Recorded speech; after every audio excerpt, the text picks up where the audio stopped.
Hello and welcome to BYJU'S IAS. This is the continuation of the Prelims UPSC crash course, and this is the second session on ecology and environment. So we completed the first session and this will be the second, where we will be taking up few more topics which are relevant for the exam point of view. So keeping those things in the mind, we'll start with today's session. Now the first question is, no two species shares the same ecological niche if the resources are limited. Now you have to understand something about ecological niche. Ecological niche defines the profile of the species. It defines the functional role of the species. It means that it defines the habitat, that is its dwelling place. It defines its occupation, what it does, whether it is a predator or whether it is a prey. It defines what it absorbs from the ecosystem. So all these are referred as ecological niche. Now, with reference to the ecological niche, its application is very, very important. Now take an example. If you are read in your current affairs, in the Chambal River, which has the Gharial century. Now some 20 years back, 30 years back, there was no problem with the existence of Gharials as well as the muggers. Now remember, Gharials and muggers are the two species of the crocodiles which are found in India, and both are freshwater species. If the resources are abundant, then the Gharials and the muggers, they will coexist. It means they will not harm each other. But if the resources shrink, maybe due to degradation, maybe due to overexploitation, then there will be a competition between the species for the resources. I'm using the term if the resources shrink or if the resources are limited, then the species will always compete with each other for the resources. So there is no coexistence, and that's what we have seen in the 2024, where the resources have shrunk and these muggers, which are posing threat to the Gharials in the Chambal wildlife sanctuary. So they always compete when the resources are limited. Now this competition, it can be between the same species. We refer that as intraspecific. And it can be between two different species. We refer that as interspecific.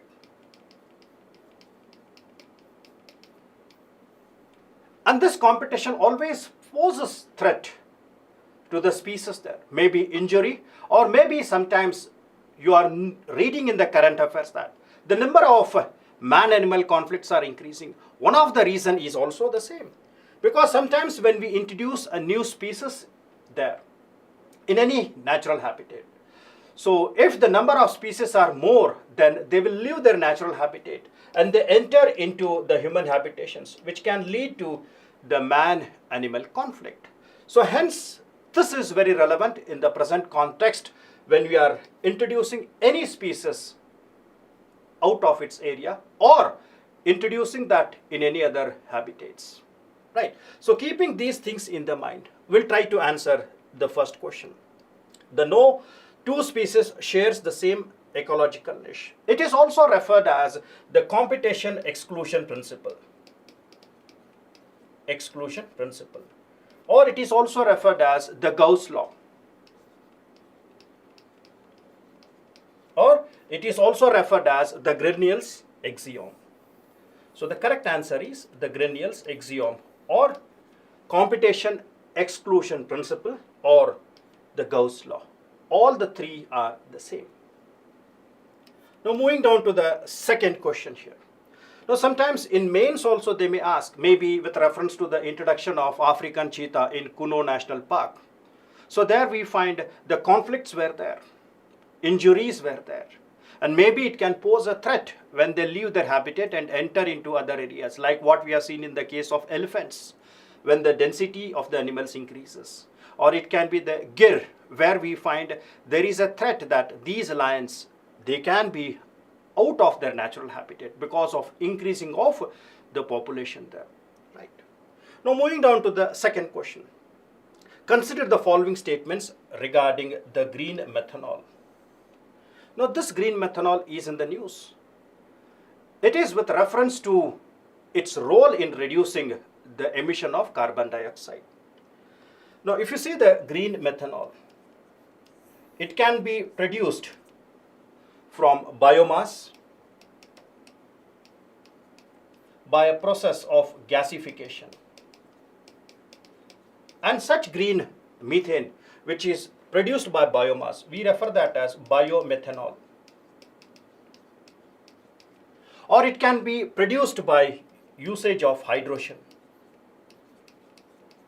that is electrolysis of hydrogen. And this electrolysis of hydrogen is done by using renewable energy like solar energy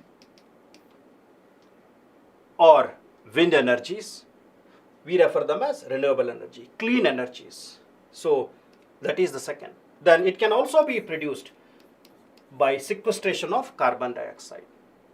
Apart from that, this green methane, it can reduce the emission of carbon dioxide from 60 to 95% of carbon dioxide emission.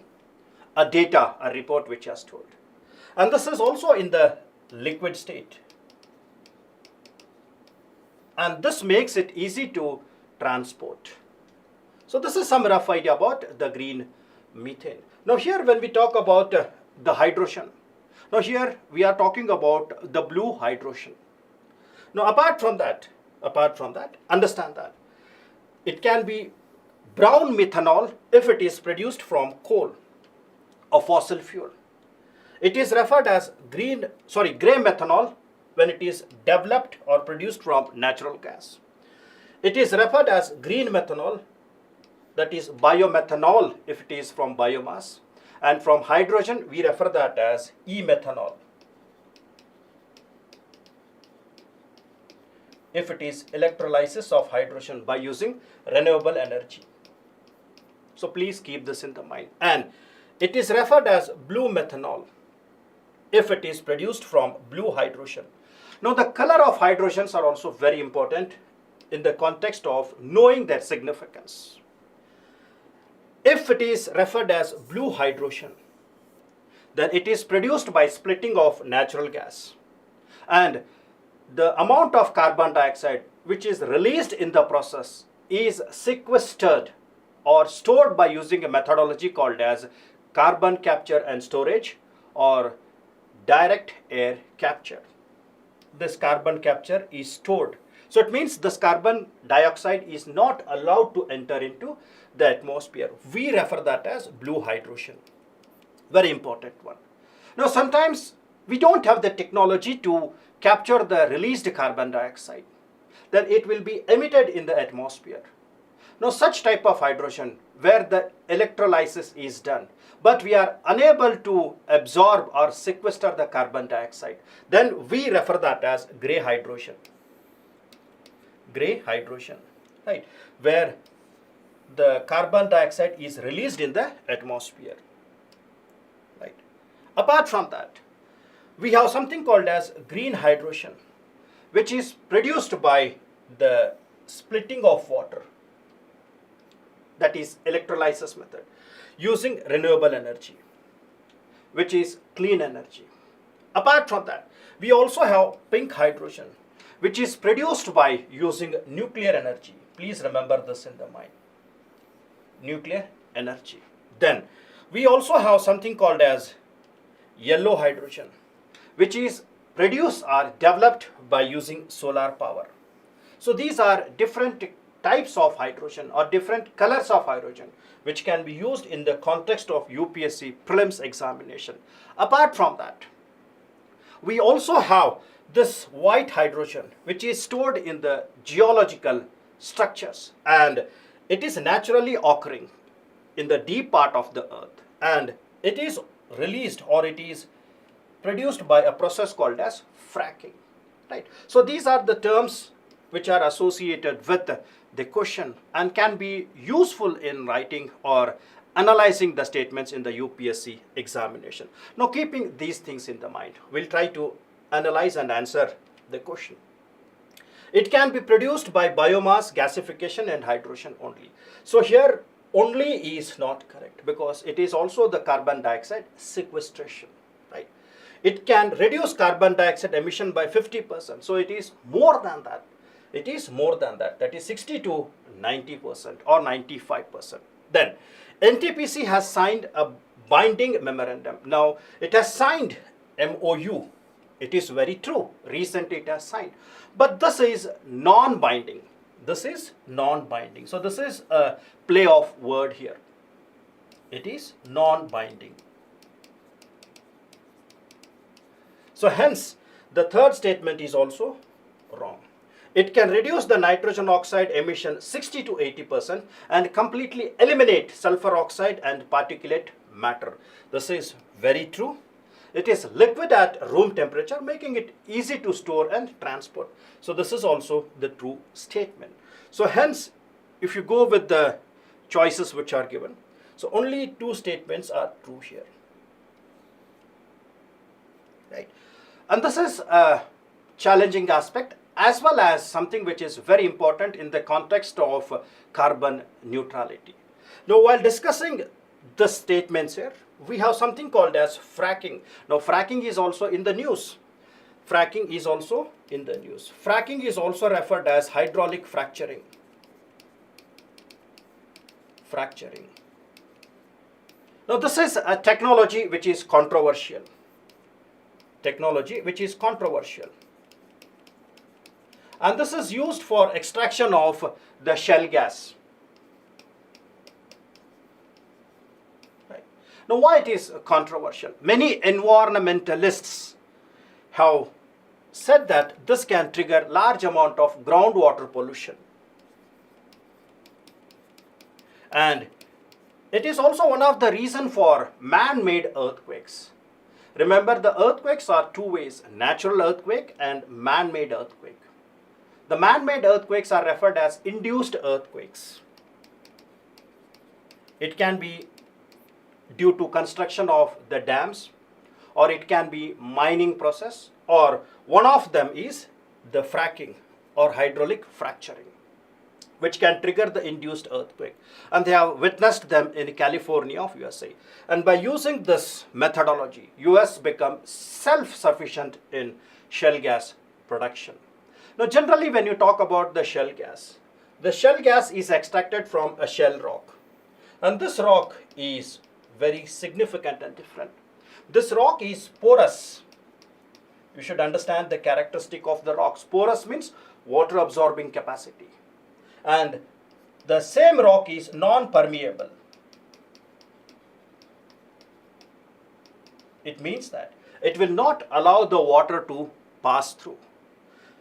It is porous and non-permeable. So hence the accumulation of the gas or accumulation of mineral oil is not possible in such rocks. So what we do is we make a drilling of this, and after drilling here we use pressurized water, chemicals, gas, sand, etc., which is pushed downward. And because of the pressure, the heat water, the chemicals, it will develop the cracks in these rocks. And hence it is referred as hydraulic fracturing. Hydraulic fracturing, or it is referred as fracking. Right. And this poses threat to the groundwater, because large amount of chemicals can be released when we use such technologies. So that's why many environmentalists are opposing or raising their concern that if we go with this fracking, then it can make huge problem with the groundwater, because already there is a depletion of groundwater, and it can trigger what we refer them as induced earthquakes. And it is also one of the method by which the white hydrogen is released. Right, so please remember this fracking technology also. And this is how the rocks nature are. Porous means water absorbing capacity. Permeability means allowing it, right? Okay. Now moving down to the next question. In April 2024, the cicadas in Midwest and Southeast of United States causing so much noise that local residents called the police to complain. Now what are these cicadas and why they are cause of concern? Now these cicadas are the statements, they are the birds which migrate due to impact of climate change. Now remember, cicadas are not the birds, they are in fact insects. They are insects. Now many species of cicadas are there. Out of them, few species are there which emerge periodically. Few, say one or two, they can emerge periodically.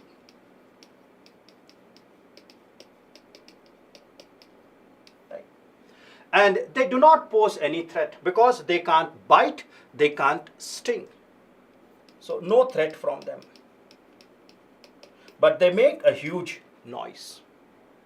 Apart from that, when the large number of these cicadas insects are there, so they alter the food chains because large amount of resources are available. So they affect the food chain. Plus, when these cicadas, when they die, they decompose. And this adds nutrients to the soil.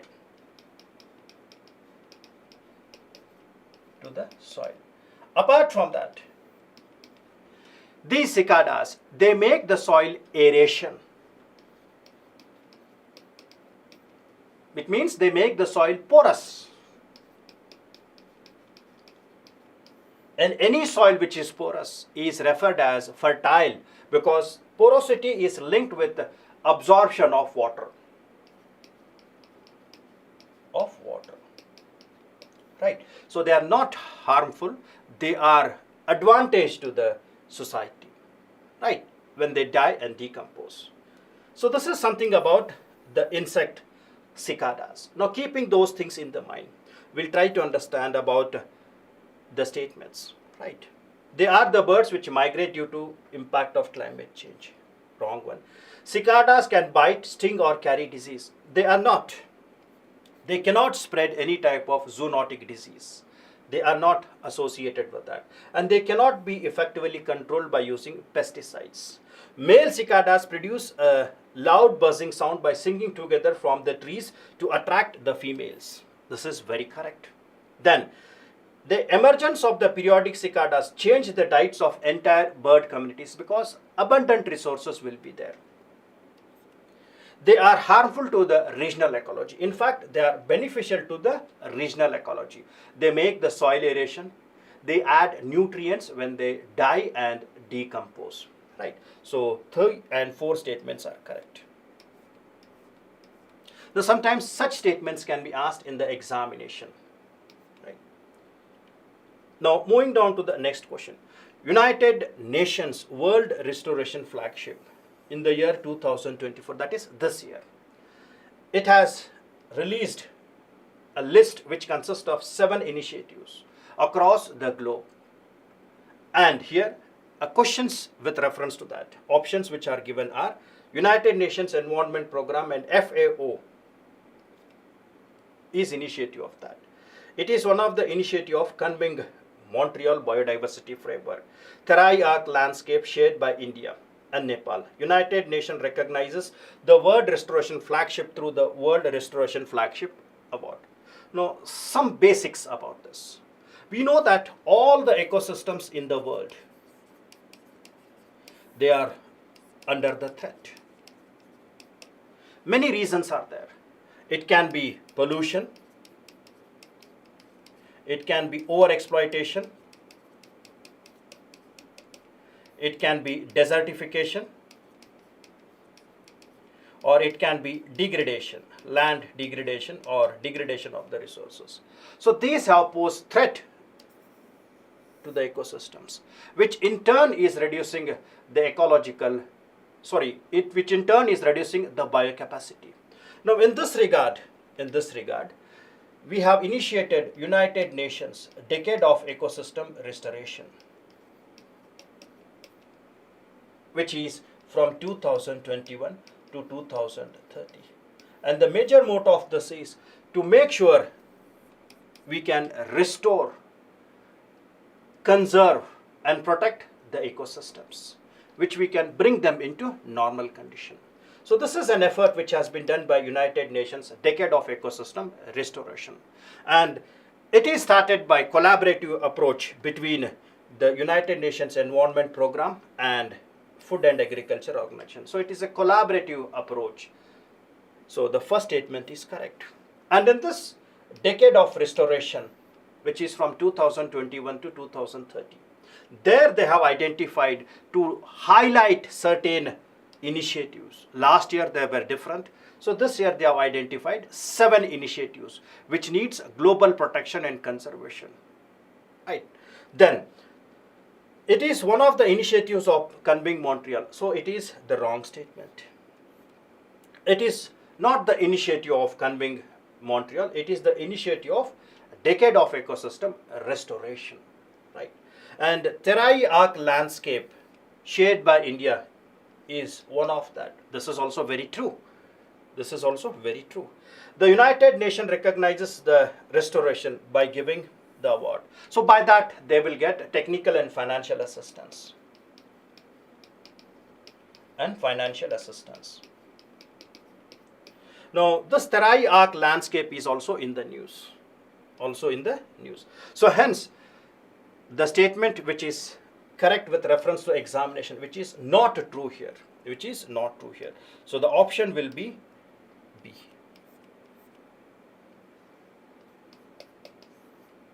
Right. So B will be the correct option for this. So please read this, not true. Right. Now something about this Terai Arc landscape. Now the moment when you talk about the Terai Arc landscape, so this Terai Arc landscape is spread between the 2 rivers, Yamuna in the west and Bhagmati river in the east. And it is spread to around 810 kilometers east to west. And it is spread in 2 countries, Nepal and India. And among India, 3 states are there: Uttarakhand, Uttar Pradesh and Bihar. And this includes the Terais, the Babbars and a part of Shivaliks also. It includes all the 3, a part of Shivalik, part of Babbar and part of Terais. So in geography you have read about that. Greater Himalayas, Middle Himalayas, Shivaliks, and here you will find pebble deposits. We refer them as Babbar, and here we find Terais. The grass, the tree vegetation, Shivaliks, Babbars, Terais. And these Terais are very rich in biodiversity. There we find large amount of protected areas are there, like national parks are there, wildlife sanctuaries are there, tiger reserves are also there. Right? So it is one of the region which is having good amount of the biodiversity. And in this Terai Arc landscape, we find 3 species which are referred as ambassador species. Ambassador species are there. They are the Asiatic elephant, Royal Bengal tiger, and third one is one-horned rhino. So these 3 ambassador species are there. Now they are also referred as flagship species. Flagship species. Now flagship species are the iconic species.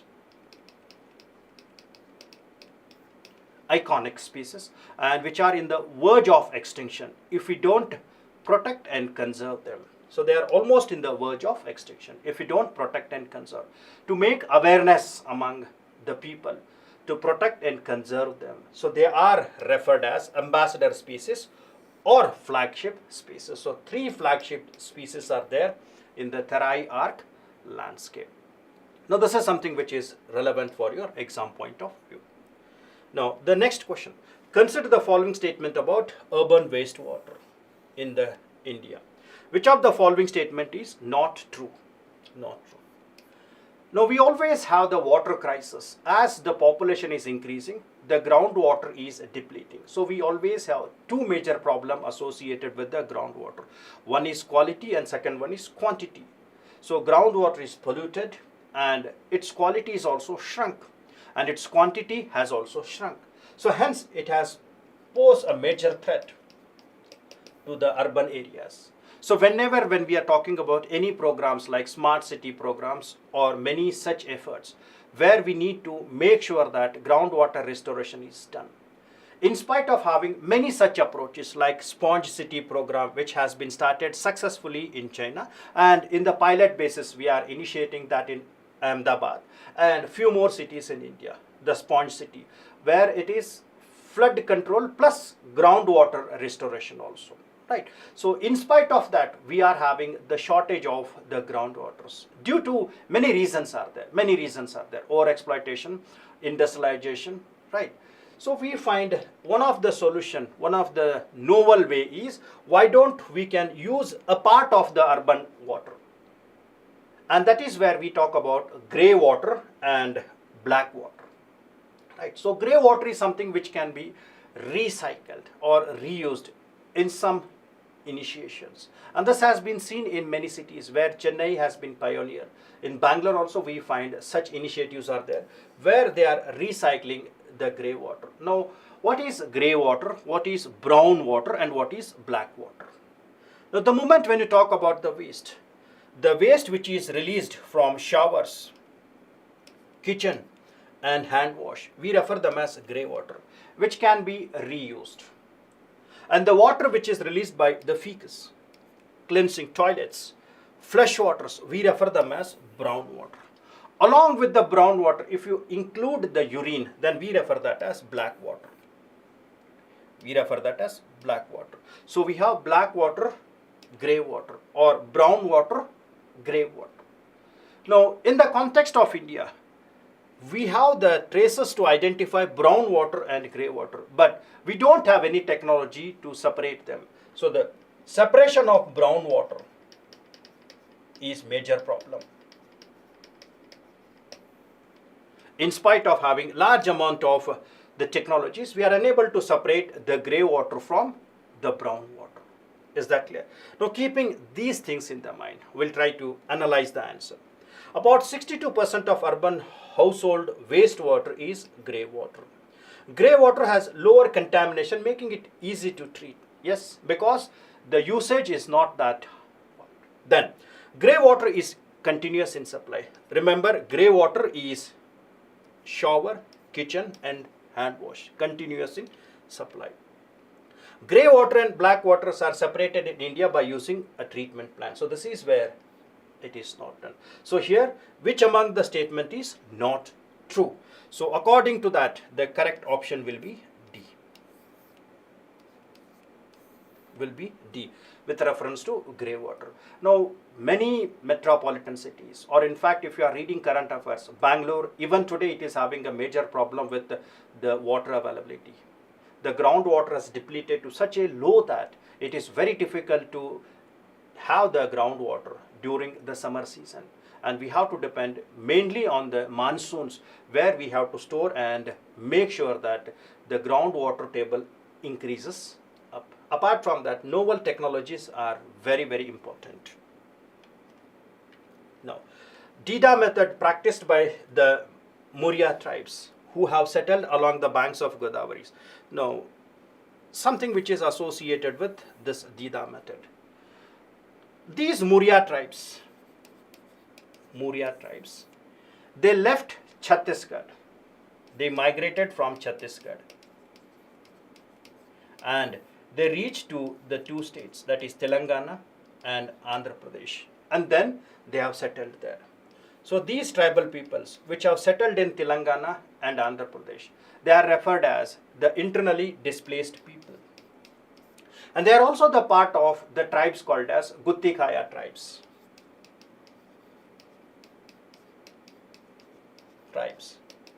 And these Guttikaya tribes, they initiated a technology to protect the seeds or conserve the seeds by using three layers. And they can preserve it for 5 years, right? But technically they use them for 3 years. And this method of preserving the seeds in 3 layers is referred as Dida method, which is by Muria tribes, right?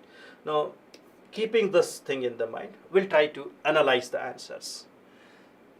Now remember that sometimes they can be questioned on internal displaced people, or sometimes it may be with reference to Guttikaya tribes also, which is there in the news, right? So it is very easy method to preserve the seeds in 3-layered process.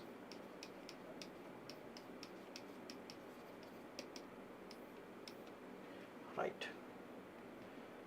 Next, Annie Wright, who passed away recently, a very prominent person, was in the news. A wildlife photographer, played important role in relocation of Khadia communities, a particular vulnerable tribal groups from Simlifal Biosphere Reserve, tiger conservationist, received a memento on 50 years of celebration of covering Chipko movement. Now Chipko movement is also very important because recently it has completed 50 years. And Chipko movement is where we find an environmentalist activities were done. And this is from the inspiration of Bishnoi movement. Remember the name, Amrita Kaur. Bishnoi movement. And this made inspiration to the people in present Uttarakhand, Raini village, Chamoli district, which is referred as the cradle of Chipko movement. I am repeating, Raini village, Chamoli district, which is the cradle of Chipko movement, where a strong voice was raised with the local women's participation in protecting and conservation of the resources there. It was against the deforestation. It was against the cutting up of trees. Hugging up of the trees was done by female initiatives. And it has shown a very significant positive and successful women leadership in the grassroots environmentalist. So generally we refer them as a very strong environmentalist movements which got inspired from Bishnoi movement. And the prominent people are the Gauri Shankar, then Sundarlal Bahuguna, then we have Chandi Prasad Bhatt, who are associated with the Chipko movement, right? So this is also a very prominent movement which has completed 50 years. But the question demands that about Annie Wright. Now Annie Wright is a tiger conservationist. Now she plays a very important role. She was the member of the tiger force which was set up by Indira Gandhi. So she was the member of the tiger force which was set up by Indira Gandhi, Prime Minister of India at that time, to identify the tiger reserves, to implement Project Tiger. Right. And she is also the founding member and trustee of World Wildlife Fund of India. Trustee and founding member of World Wildlife Fund of India.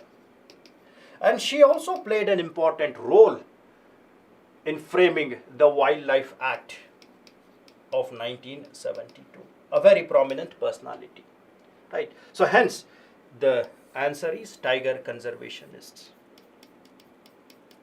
So sometimes they may ask question on the people who are associated with the environmental movement, and it is a very pioneer movement where we made an effort in protecting the tigers, and this is where the Project Tiger was initiated in the year 1973. And last year we completed 50 years of Project Tigers. So we can expect some question from Project Tiger as well. Right, so please remember this. Next, consider the following statement regarding terrazyme. Which among the following statement is not correct? Now, terrazyme, a biodegradable, right? So it is a biodegradable product which is made from plant and vegetable. So something about terrazyme. It is a biodegradable product, and this is non-flammable. It is non-toxic. Apart from that, when it is added to the soil, it changes the physical and chemical properties of soil. Physical and chemical properties of the soil. And hence, it makes the soil rigid and structured. We refer that as soil stabilization. Right? And this soil stabilization is very important in making or constructing the roads. Road construction. Apart from that, this terrazyme is also something which makes the soil less permeable, which reduces permeability of the soil.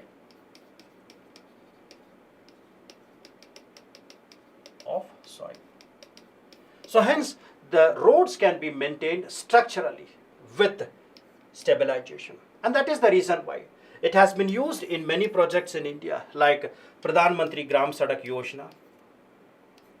And it is also used in construction of national highways, approved by many IITs. And this is something which is important in the present context of construction of the roadways, right? And it is something which is game changer in the infrastructure developments, maybe all weather roads connectivity or maybe the highways. Now, keeping those things in the mind, we'll try to analyze the statements. It is a biodegradable product which is made from plants, vegetables, and sometimes fruits also. It is used an alternative to biochar. Now, this is where the statement is wrong. Biochar is something which is produced by burning of biomass in the absence of oxygen. And this biochar is very important characteristics. It enhances the soil fertility. Biochar enhances the soil fertility. Second, this biochar can make carbon sequestration. Carbon sequestration, right? So here it cannot be used as an alternative to biochar. So biochar has different usages in agriculture, carbon sequestration, etc. Then it is an environment friendly soil stabilizer used in the construction of road infrastructure. It is brown color and has molasses like aroma, right? So the statement which is not correct is B. So hence, which among the following statement is not correct? So the option will be B.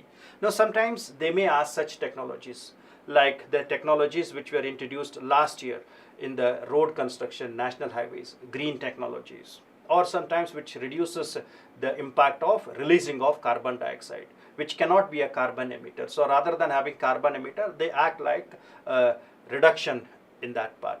Rather than emitter, carbon sinks, right? So such types of green technologies are very relevant in the present context of the climate change issues. Right. Now moving down to the next question. Consider the following statement about the vaquitas. Now the moment when you talk about the vaquitas, you have to understand something called as cetacean group. Cetacean. Now this cetacean is an order of mammal.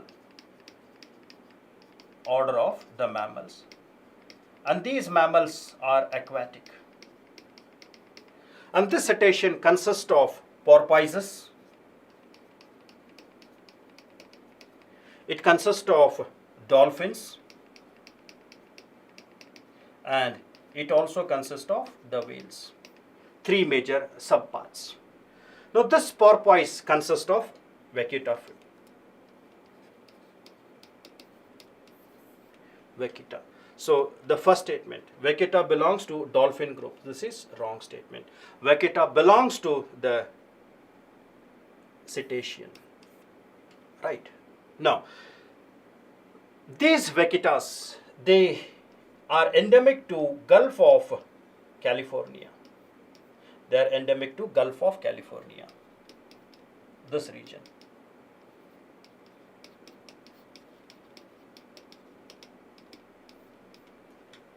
And their numbers are very, very less. And apart from that, they prefer to stay in the shallow water.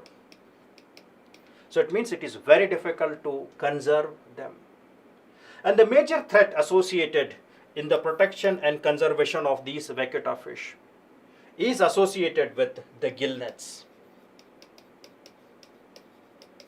And these gill nets are used to catch the totoba fish. And these totoba fish are also in the news because they are caught for their bladder. We refer them as swim bladder. And they have very high prices in international market, which are used in medicines, cosmetics, etc. And these gill nets, they pose a threat when the fish enter into that and their neck get caught in that. So this is something about the vaquitas and the totoba fish, which is swim bladder.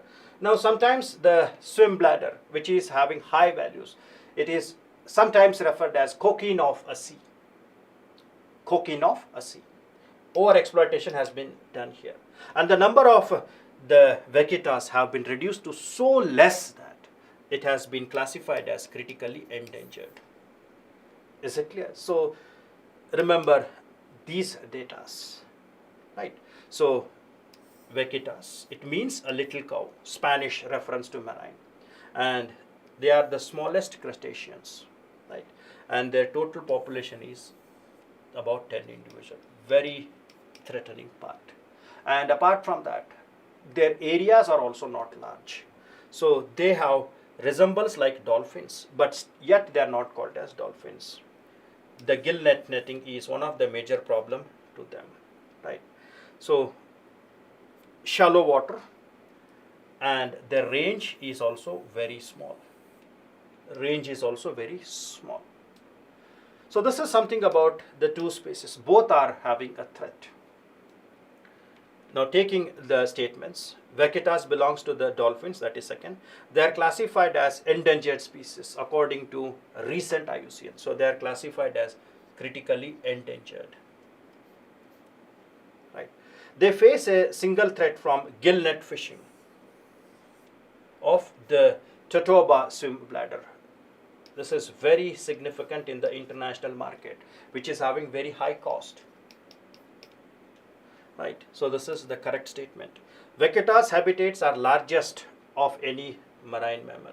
They are very smallest. They are found only in the shallow waters of Gulf of California. That's why it is major problem to conserve and restore them, as they found in the shallow waters. Right. So 3 and 5 statements are correct. Right. Now moving down to that. Consider the following statement. Panda has broad ecological niche. Ecotone is referred as zone of tension. Mark the option. Statement 1 is correct and statement 2 is incorrect. Now ecological niche I have explained. Ecological niche is something which we refer that as the profile of any species. Or we say it defines its habitat, food habitats, its occupation, what it takes from the environment, right? So we refer that as ecological niche. Now keeping that in the mind, understand with reference to the two references. If we take an example of cattle, goat, buffaloes, etc., they can eat variety of grasses. They can eat grasses, they can eat many leaf, and they can survive in a good amount of environmental conditions. So hence they have abundance of food available to them, and hence they are referred as generalist in their diet.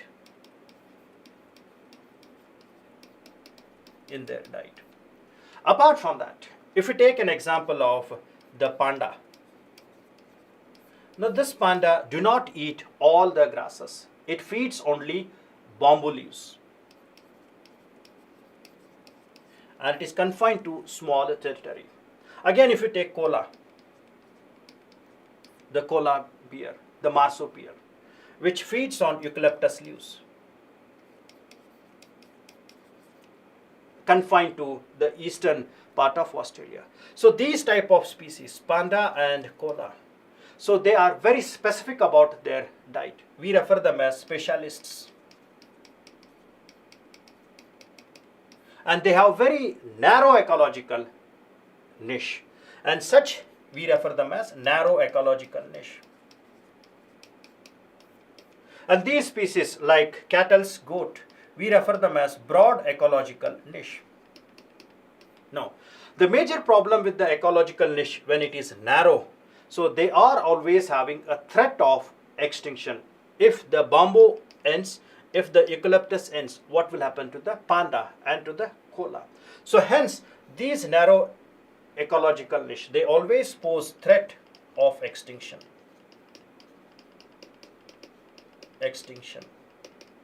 So hence, any species which have narrow ecological niche, they need proper protection, conservation, preservation, or else it becomes extinct. So hence, the first statement, panda has broad ecological niche, is wrong one. Panda has narrow ecological niche.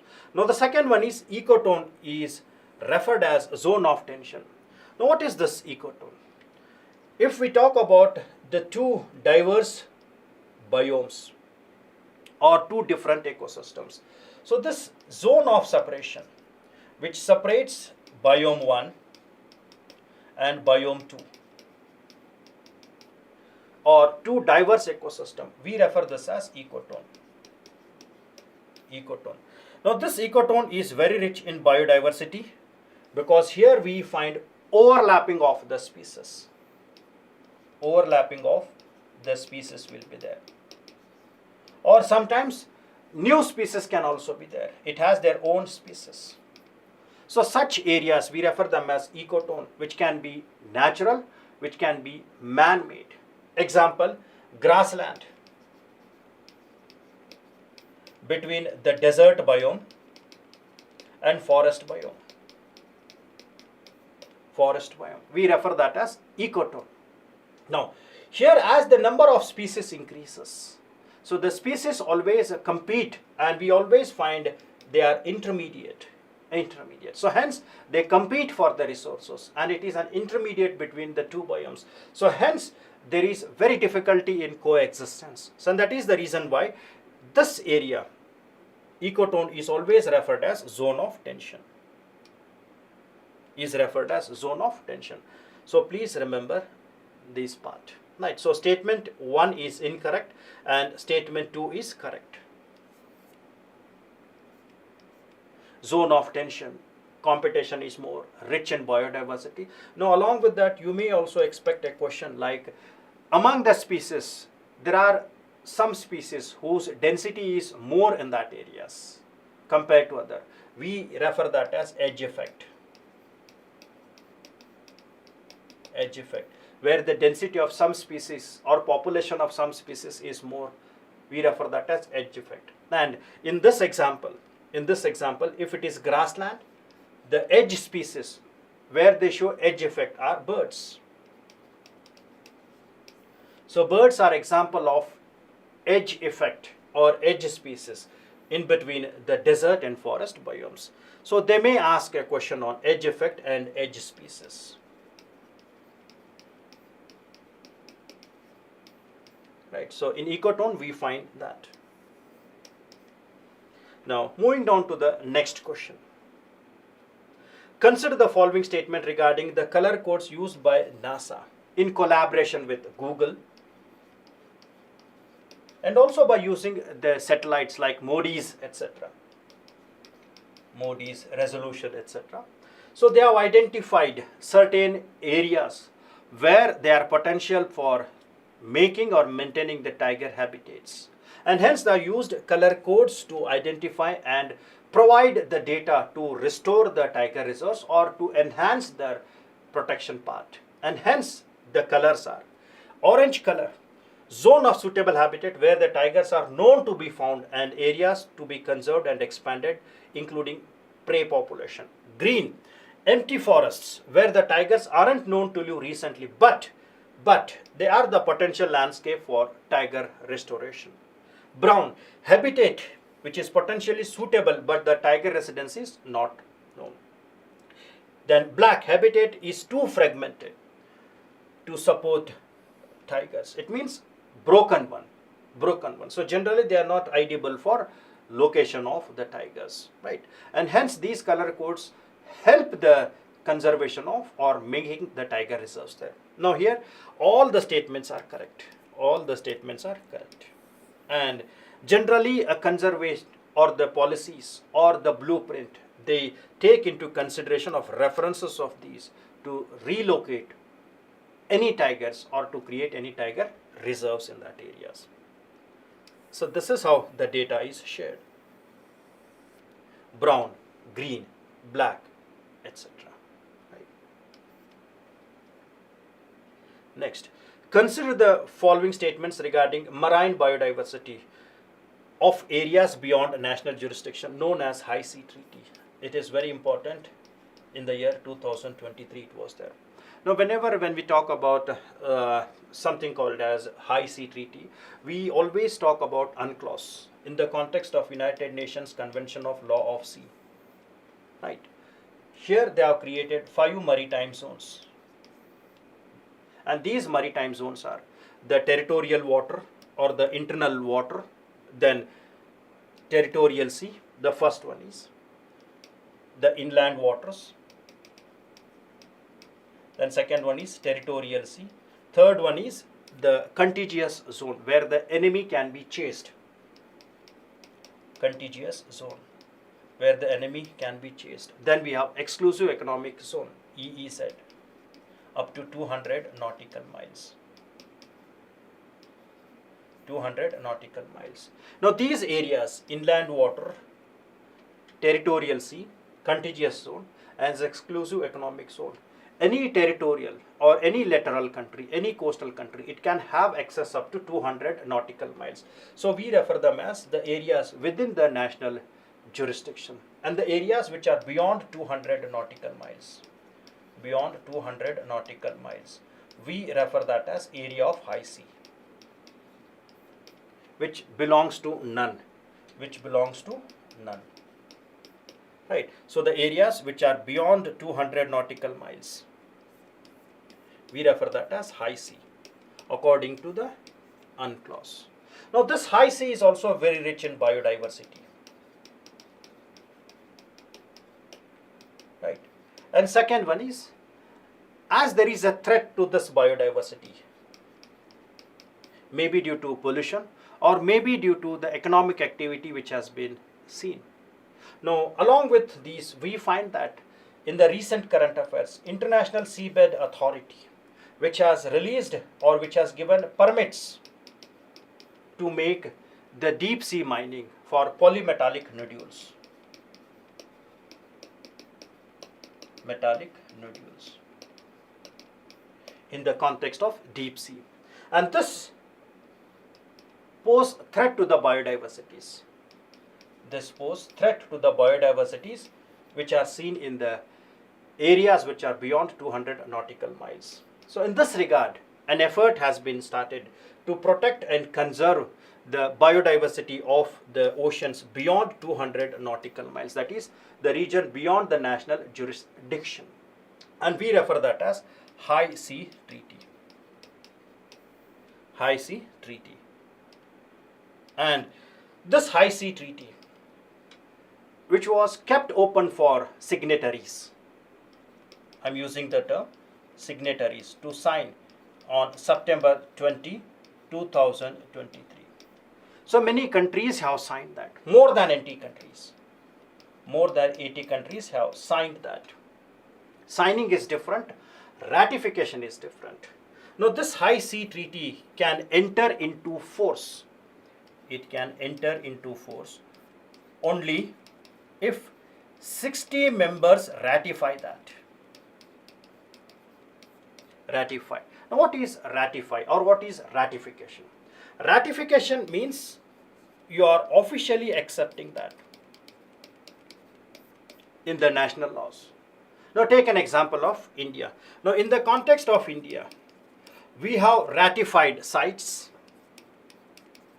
and we are implementing CITES through Wildlife Act of 1972. So it means we are not only the signatories, we have ratified CITES and we are implementing through the national laws. Apart from that, we have ratified Convention on Biological Diversity and we are implementing that CBD through Biodiversity Act of 2002. So there is a difference between signatory. Signatories means endorsing that. Ratification means officially accepting them and implementing through the national laws. So there is a huge difference between ratification as well as signatory. So more than 80 countries have ratified that. But when it comes down to, more than 80 countries have signed that. When it comes down to ratification, the first country which has ratified that is Palau. So that is the first country which has ratified that. After that, the second country is Chile. And the third country is Belize. And the fourth country is Seychelles. And recently it is in the news because European Union is also making an effort to ratify the High Sea Treaty. So please remember, there is a difference between signatory and ratification. Is it clear? And this High Sea Treaty can enter into force only if it is ratified by at least 60 member countries. Signatories are more than 60, more than 80, but it needs ratification of 60 countries. And many countries have proposed to get an permission for polymetallic nodules, and India has also received that. And India is also making all its effort by Deep Ocean Mission or Deep Blue Mission, which we refer them as the mission Samudrayana project, where we are using a vessel also, right? So we are using a vessel to explore the areas of the regions south of Indian Ocean, right? So Matsya 6000 mission is there, submersible mission which is used, a vessel which is used, and also we have initiated a type of mining technology called as Varaha. So remember these: Matsya 6000, submersible or the vessel which can explore that, and we have initiated a mining technology called as Varaha. So such questions can be asked in the context, and they pose major threat to the areas beyond 200 nautical miles. And everybody knows that polymetallic nodules are game changers because they consist of cobalt, they consist of lithium, which can be used in generation of electric batteries, cells, etc. Right? So hence this marine treaty is very, very important. Now ratifying is also very significant because the moment when you ratify, so they will be bound with certain rules and regulations, right? So keeping the points in the mind, areas beyond national jurisdiction, along with India, more than 80 countries have ratified. They have signed, they are not ratified. Seychelles is the first country to ratify. It is not the first country, it is the fourth country. Now the first country is Palau or Palau country, right? So hence both the statements are wrong here. So please remember this. Certain topics which are very, very important in the context of your ecology and environment. The moment when you talk about any convention or treaty, you should understand that whether the question is based on sign, whether it is based on ratify. Ratification is different from signing. Is that clear? Okay. Now moving down to the next question. Consider the following statements regarding wetland city accreditation. Now this is a part of Ramsar Convention. Ramsar Convention. Now Ramsar Convention is associated with protection of the conservation of wetland of international importance. Wetland of international importance. Right. So there are lakhs of wetlands are there in India. Lakhs of wetlands. More than 7 lakh wetlands are there. Out of these wetlands, we have very few wetlands which are referred as Ramsar wetland. Initially there were 75 and 5 were added in the later. So totally 80 Ramsar wetlands are there in India and 5 were added in the 2024. And There you should remember 3 were from Karnataka and 2 are from Tamil Nadu. And by this too, Tamil Nadu has the highest number of Ramsar wetlands in India. Highest numbers of Ramsar wetlands, which are 16. Current affairs, which is related to Ramsar wetlands. Right. So Ramsar wetland means any area where the water, which is either temporary, permanent, saline water, fresh water, right, the depth is not more than 6 meters. We refer that as Ramsar convention. Right.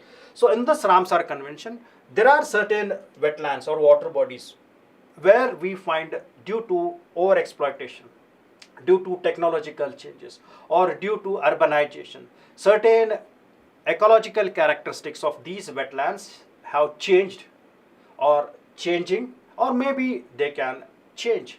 Such wetlands where there is a threat or where already they have changed their characteristics, such wetlands are need to be protected and conserved more, and we refer that as Montrac's record.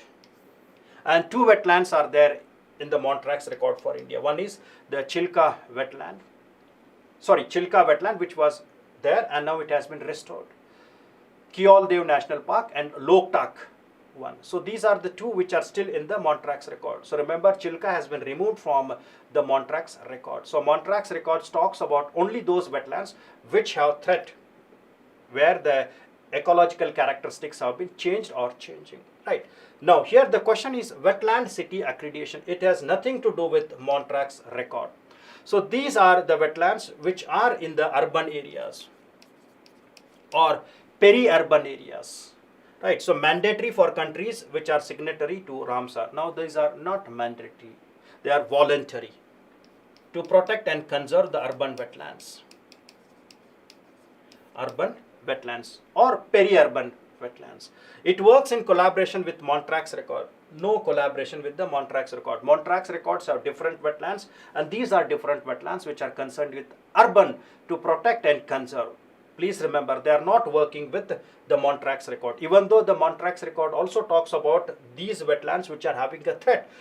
But wetland city accreditation are not the part of Montrac's record. Then it is valid for 6 years. That is correct. First time 3 cities nominated from India in 2024 are Indore, Bhopal and Jaipur. Right. So here it is not Jaipur, it is Udaipur. Udaipur. So the 4th statement is also wrong. So if you see the objectives of that, so only one statement is correct here. Only one statement is correct here.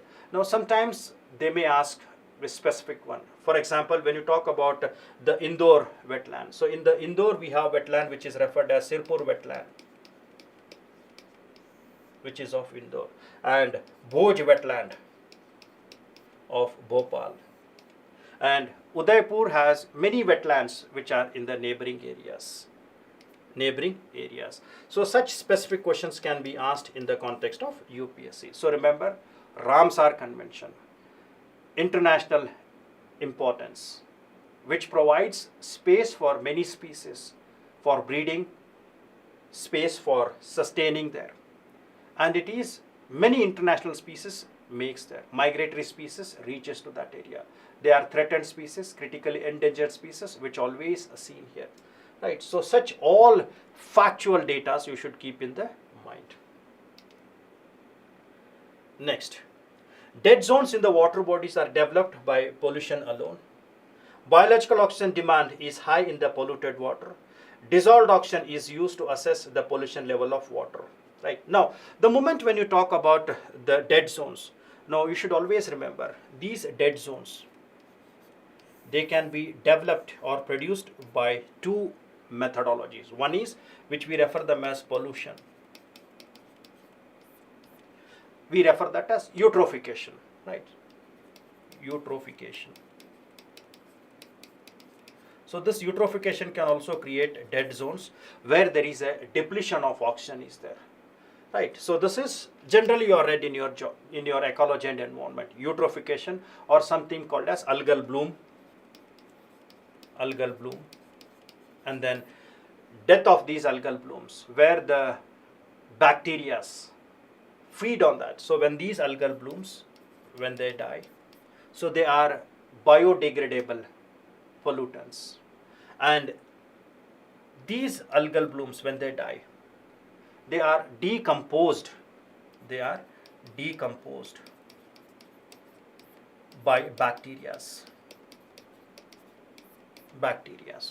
And these bacteria decompose them in the presence of oxygen. So they need oxygen to decompose that. If the concentration of oxygen is less in that water, they can't decompose. If the concentration of oxygen is less here, so such waters we refer them as hypoxic or anoxia. Very severe shortage, we refer that as anoxia. When there is a severe shortage of oxygen, we refer that as anoxia. Now, these bacteria, they always need the oxygen to decompose the dead organic matter. If the oxygen concentration is more, they can easily decompose that. If it is less, then that water body, it becomes polluted. And there we find hypoxia or anoxia will lead to deficiency of oxygen, which makes the species to have suffocation. And that's where we find the dead zones are formed. The animals die, the fish die because of shortage of oxygen due to suffocation. And such water bodies, they always make a pungent smell. Right. Now, the bacteria which demand the oxygen, which need more amount of oxygen for decomposition. So that demand which is made by bacteria, we refer that as biological oxygen demand. So these bacteria which demand the oxygen to decompose that waste, we refer that as biological oxygen demand, which is made by the bacteria. Now this biological oxygen demand is used to assess the pollution level of water. Right. And if the biological oxygen demand is high, it means that water is highly polluted.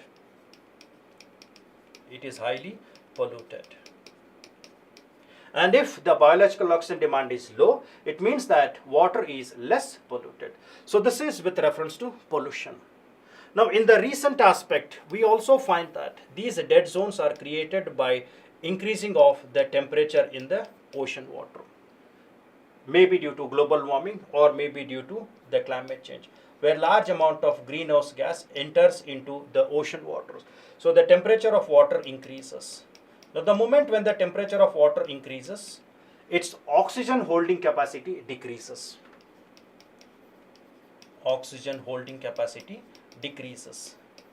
And such water bodies, we refer them as hypoxia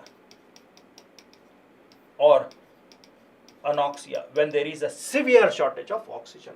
And this leads to, again, large amount of death of the species. And this is also referred as dead zones. Dead zones which is created by the impact of climate change. Right. So here also we find there is a shortage of oxygen. Why there is a shortage of oxygen? One is oxygen holding capacity is less. Second one is due to fresh water which is adding there. It decreases the density of ocean water. So mixing of water also decreases. I'm repeating. As the fresh water enters into the oceans, the fresh water decreases the density of ocean water. So as the density of ocean water decreases, the mixing is reduced. And as the mixing is reduced, the amount of oxygen which can penetrate also decreases. And this is seen in many areas like Sea of Japan, where we find such conditions, right? So this is also one of the major threat in the context of the pollution, right? Now, dissolved oxygen is the amount of oxygen which is present in the water. And any water which is feasible for drinking, they should always have high dissolved oxygen. High dissolved oxygen is very feasible for drinking. And if any water, the oxygen level is less, we refer that as hypoxia or low oxygen concentration. We refer that as anoxia or hypoxia. So this is very important. And recently we have seen episodes of the deaths of fish in Kerala in the water bodies due to pollution and also sometimes due to the impact of climate change, right? Now taking the questions, dead zones in the water bodies are developed by pollution alone. So along with that we have climate change or global warming is also seen, right? Then biological oxygen demand is high in the polluted water. Yes, because it is the demand which is made by bacteria to decompose the dead part. This is correct. Dissolved oxygen is used to assess the pollution level of water. So dissolved oxygen is the amount of oxygen which is present. Biological oxygen demand is used to assess the pollution, right? If the concentration of ammonia in the wastewater is above 1 parts per million, it is toxic to the fish. This is what has been identified. This is very correct. If the ammonia in the water is more, it becomes toxic. Plus, if the concentration of ammonia is more in the water, it will reduce the oxygen level. It will reduce the oxygen level. Right, this is one. And if you are reading the current affairs, the Bureau of Indian Standard, with reference to India, the maximum permissible limit for amount of ammonia to the drinking water in India is 0.5 parts per million. Please keep this in the mind. 0.5 parts per million. And if any human settlements, if they are consuming the water which is having the concentration of ammonia of 1 part per million for a longer period of a time, it can lead to large amount of failure of internal organs here, right? So please keep this in the mind. Ammonia is released more during decomposition of dead fish, and heavy rainfall increases that. Heavy rainfall will decrease that, because whenever heavy rainfalls are there, the fishes will be washed to the water bodies. So heavy rainfall will decrease that. So the statement 2 and 4 are correct here. So it is a concept. It is also talks about the ammonia and its presence in the water bodies. And they have found that the samples of ammonia are increasing in the context of the waters at present. So please remember this point. Next, consider the following statement. GSAP skills platform is managed by UNEP. Second statement, the development of GSAP skills platform has been principally supported by Korea. Now what is this GSAP? It is the Global Species Action Plan. Global Species Action Plan. We always seen that the loss of biodiversity is one of the major threat. The loss of biodiversity is major threat, along with the climate change, along with the degradation. So hence, a significant effort has been done to protect and conserve the biodiversity. And we have made many conventions, like Convention on Biological Diversity. And within that, we have many conference of parties which have been held once in every 2 years to make an effort to protect and conserve that. And hence, in the last CBD of COP, which was held in 2 sessions, Kunming in China and Montreal, because of COVID. So 2 areas were there, Kunming and Montreal. 2 sessions were there. And the outcome of that is referred as Kunming-Montreal Global Biodiversity Framework.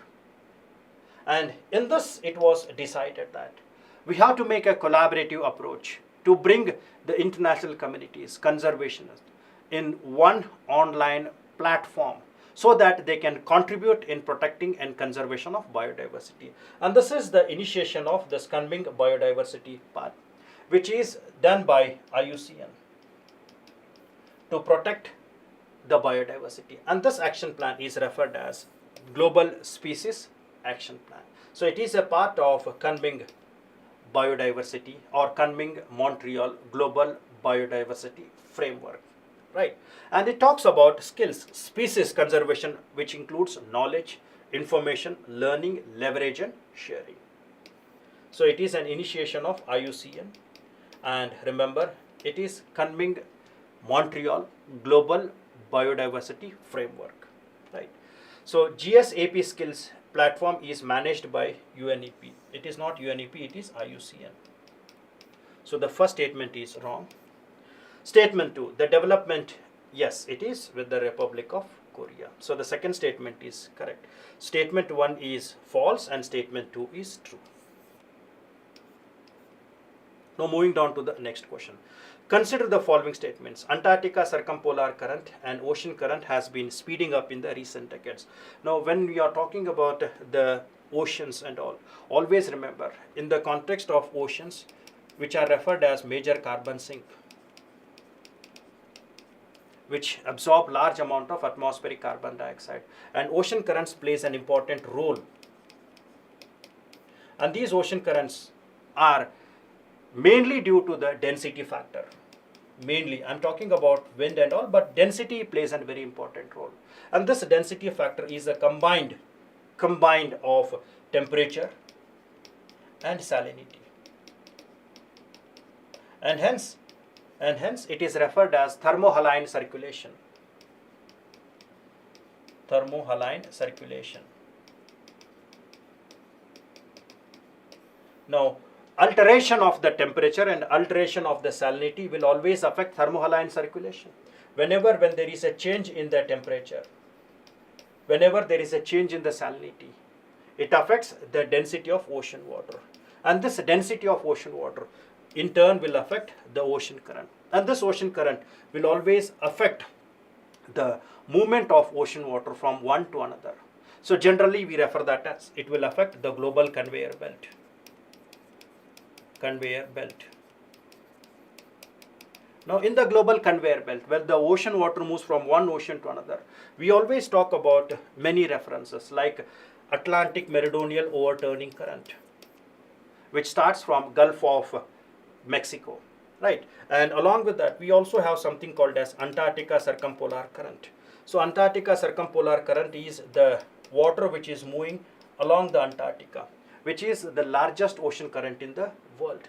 And Atlantic Meridional Overturning Current is in the Atlantic Ocean, which transfers the warm water towards the poles and cold water enters. So this helps in the movement.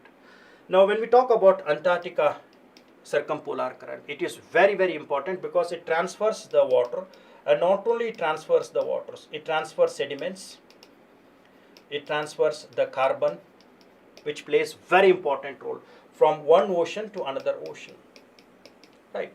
Now due to the impact of melting of the glacier, fresh water is being added here, and that is the reason why it is altering the ocean currents. And if you are reading the current affairs, they have already found that Atlantic Meridional Overturning Current, due to increasing of the temperature, it is slowing down. It is slowing down, or it is reducing its speed. So there may be possibility that it may halt. That is the report. This is due to increasing of the temperature. Now in the same way, they also find a relationship between the impact of human-induced climate change. And this human-induced climate change is responsible for increasing the wind velocities in the Antarctica part. And this is in turn is responsible to increase the speed of Antarctica circumpolar current.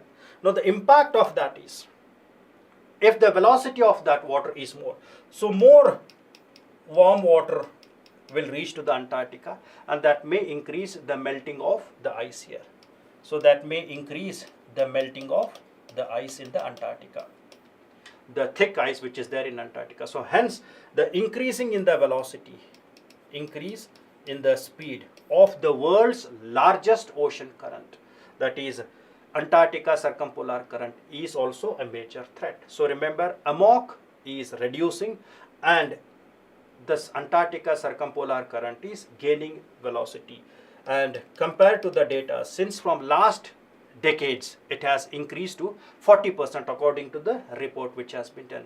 So both are linked with something called as impact of climate change. So please remember, this is a part of your geography linked with climatology, right? Now, statement 1, Antarctica circumpolar current and ocean current has been speeding up in the recent decades. Very much true. And that has become a threat to the Antarctica part, the melting of the ice. Historically, collapse of AMOC has been associated with cooling events. Not cooling, it is heating events, warming events. Right. So hence the statement 2 is wrong. So statement 1 is true and statement 2 is false. C is the correct option here. They may ask questions on these. Sometimes they may ask on sudden stratospheric cooling also, right? Sudden stratosphere warming, sudden stratosphere warming also. So such types of geography based questions can be asked, right? Positive feedback mechanism brings the ecosystem into normalcy, and negative feedback mechanism brings the ecosystem into collapse. Now every ecosystem survives in the maximum and minimum value. Any ecosystem will always survive in the maximum value and minimum value. And this maximum and minimum values of temperature, rainfall, environmental values, we refer that as homeostasis plateau. Every ecosystem will survive, and every ecosystem has their own inbuilt capacity to bring it back into normalcy. We refer that as homeostasis. And this maximum and minimum value, we refer that as homeostatic plateau. Within this, the ecosystem will survive, or it brings back into normalcy, right? So we refer this as the homeostasis plateau, or what we refer that as ecological amplitude,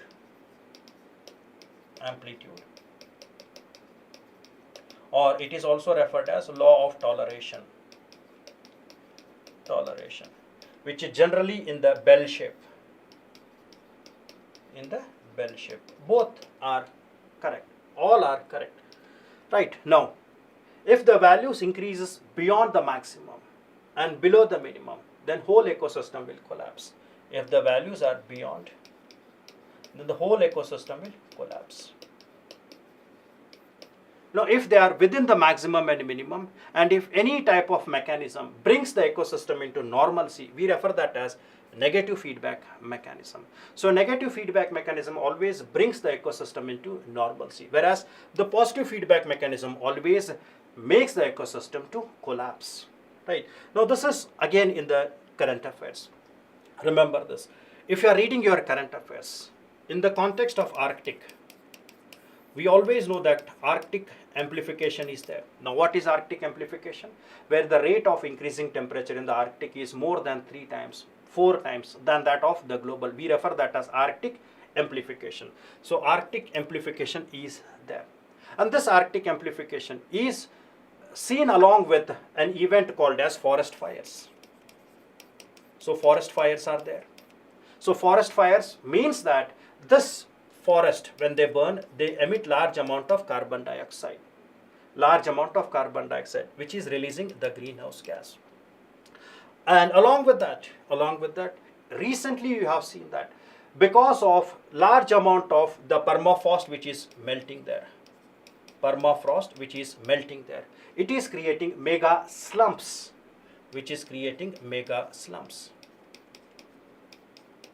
and we refer them as a type of a groundwater landforms called as thermokarst. And we have seen many such examples of that, like the example of BYJU'S crater, which is in the news. BYJU'S crater, which is a thermokarst in the Arctic region. Right. Now this BYJU'S crater, which has been initiated or which has been formed by melting of the permafrost, it will also release large amount of greenhouse gas. The decomposition of the organic matter will add large amount of greenhouse gases. So large thermokarsts which have been created in the Arctic region will accelerate the Arctic amplification. So one event supporting the other event to make the ecosystem to collapse. One ecosystem supporting the other ecosystem to make the ecosystem to collapse. We refer this as a positive feedback mechanism. Amazon forest fires are positive feedback mechanism for global warming and positive feedback mechanism for the Amazon forest part. So this is where we have seen the live example, BYJU'S and all. Now this BYJU'S is also called as gateway to hell. Again, places in the news. Batagaica crater, it is a thermokarst mega slump which is in the Arctic region, Siberia, part of Russia, right? It is showing positive feedback mechanism. Now sometimes if any area is there where the forest degradation has taken place, if we plant the trees, if we make afforestation, then it will bring back the ecosystem into normalcy. So one event is nullifying the other event. One event nullifying the other event. We refer that as negative feedback mechanism. Negative feedback mechanism. And this negative feedback mechanism brings the ecosystem into normalcy. Now in the present context, when you talk about global warming, using of fossil fuels is a positive feedback mechanism, and using of clean energies, we refer that as negative feedback mechanism, which brings back the ecosystem into normalcy.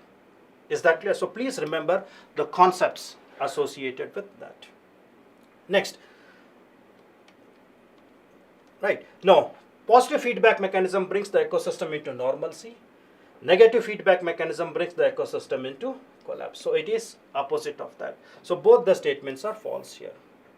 Now take an example of crater, take an example of deforestation, take an example of fossil fuels, take an example of the dust particles, take an example of albedos. So all they play an important role in positive or negative feedback mechanisms, right?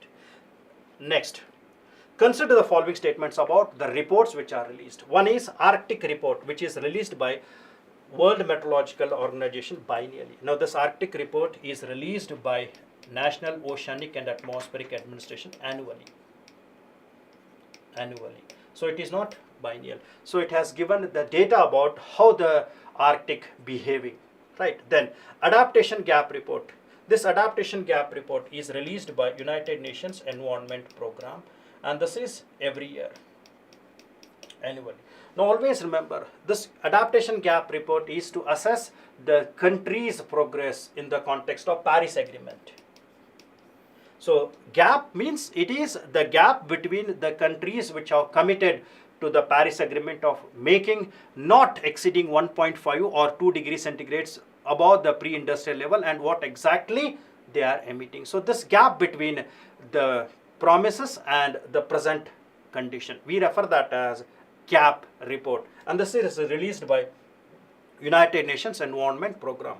So it is a gap between what actually is needed for Paris Agreement and where we are standing in a very simple part. And this plays an important role in identifying the country's perspectives in the context of global warming and climate change. Environmental performance reviews is released by OECD. This is very correct. Then NDC synthesis report is released by UNFCCC, not by UNEP. Now, NDC synthesis report talks about the national determined contribution. It talks about national determined contribution. So whatever the countries have given their national determined contribution with reference to Paris Agreement and where we are standing. And this has given a very clarity that whether we are able to maintain what promises we have done in the Paris Agreement or not. And this is also very significant because in the last COP28, we have made the first global stock take.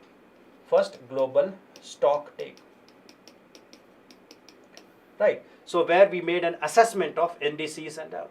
So this NDCs are very, very important. Nationally determined contribution, which are voluntary contribution given by developed and developing countries, how they are making the strategies to make sure that Paris Agreement is done. Carbon neutrality is reached here.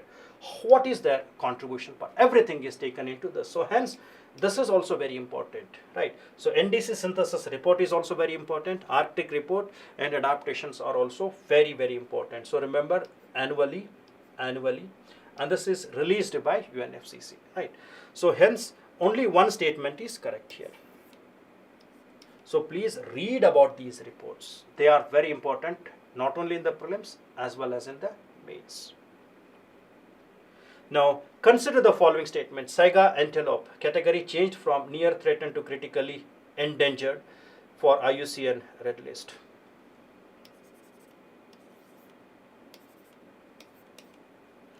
Saiga antelope, yes, it was changed in the year 2023 because of protection and conservation. And this Saiga antelope is in the Asian part, central part, Saiga antelope, which has changed its character. Right. Then second question is, this is very correct. The Himalayan wolf assessed for the first time by IUCN is categorized as vulnerable. This is also very correct. This is also very correct. Then the third statement is, the Atlantic salmon has moved from least concern to near threatened. Now here you should remember that in the context of COP, that is during COP 28 of UNFCCC, IUCN has released the concern that at present 25% of the freshwater fish, they are in the verge of extinction. There is a threat of their extinction. Freshwater fish. And it has highlighted that the major reason for that is pollution. Second one is dam construction and extraction of water. Third point it has said is alien species or invasive species. Fourth it has said is disease. And fifth, the climate change. So these are the major 5 threats in descending order where the fish resources are under the threat. And this is about the salmon fish. Right. So the third statement, from least concern to near threat, that is also very correct. Then the oryx. When you talk about the oryx, this oryx is found in the Sahara Desert. So it is a desert one. And it has adapted to the extreme conditions, desert conditions. Now due to degradation, hunting and all, its number shrunk to very, very low. That in the year 2000, it was classified as critically endangered. It was classified as extinct in the wild. It was classified as extinct in wild. It means that it was taken out of its natural habitat and protected in separate setting. We refer that as extinct in wild. Now after the systematic restoration which was done in the Chad country and other areas, now the numbers have been increased. Now it has been reduced from extinct in wild to a species which is referred as endangered. So all the 4 statements are correct here. And this is with reference to the 2023. So please remember the datas which is given by IUCN with reference to freshwater fish. Right. The tiger reserve spread in 2 states, a leopard cat, which is generally not seen here, and lesser floricons. So generally we talk about 3 floricons, lesser floricon, Bengal floricon and great Indian bustard. Right. So 3 species which are always associated with that for the first time. So here lesser floricon was spotted for the first time. It has also received T+2 award. So T+2 award is given as per the St. Petersburg Declaration. And remember about conservation assured tiger standards. So 3 tiger reserves in India received for the 2023. It is also pioneer in India to implement artificial intelligence based forest fire detection system. And the tiger reserve mentioned here is very simple. It is Bench Tiger Reserve. Factual data here, right? So St. Petersburg Declaration of 2010, doubling the tiger population. So all those tiger reserves where the tiger population have doubled, they received T×2 awards, right? So this is the leopard cat, and this is what we talk about the lesser floricon which has been seen here, right? So when you are reading about the current affairs, this is great Indian bustard, this is lesser floricon.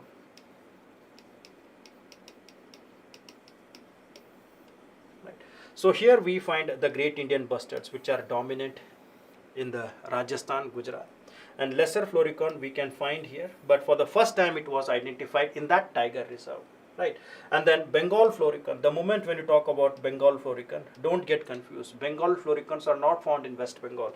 They are found in the Uttarakhand and parts of UP and in Assam, in the Assam regions. Right, so you should be very careful with your factual data as well. Right. Now, consider the following statements. Alok Sharma is awarded with 2024 Tyler Prize. John Rockstrom is awarded with 2024 Goldman Environment Prize. Right. Now, Goldman Environment Prize is also known as Green Nobel Prize. Very true. Tyler Prize is also known as Environment Nobel Prize. These two are correct. Now, Alok Sharma received the Goldman Environmental Prize. So, this is given for grassroots activists, grassroots environmentalists. And here it was given to Alok Sharma for his pioneering work in Hasdev Reserve Forest of Chhattisgarh, which is with reference to his pioneer work in restricting the coal mining activities here. So Alok Sharma has received the Goldman Environment Prize, and then John Rockstrom has received the Tyler Prize, and Tyler Prize is referred as Environment Nobel Prize. Now this person is associated with identifying something called as tipping points. So he has identified 9 tipping points which are very important in the climate change studies. So for that he has received the Environmental Nobel Prize. So hence the first statement is wrong, second statement is wrong, third and fourth are there. So only 2 statements are correct here. Right. Now it is the only park in the world to have the 4 feline species. Only national park in the world to have all the 4 categories: the leopard, the tiger, the clouded leopard and snow leopard. All 4 are there. And one of the rarest and endemic orchids are also found here. And it also have blue vanda and local medicinal plant Kopi tita, which is used for the local tribals for all kinds. Apart from that, it is also the 4th largest national park in India. First is Hemis National Park. This is 4th one.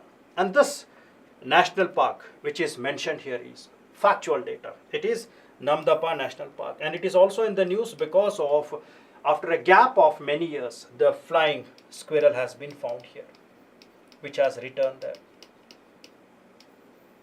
after a gap. So hence such factual statements can be asked with reference to that. Right, so this completes the session on ecology and environment. So hope I discussed a good amount of questions there. All the best for the students who are writing the exam for this year. Don't get much stress. Don't get much disturbed.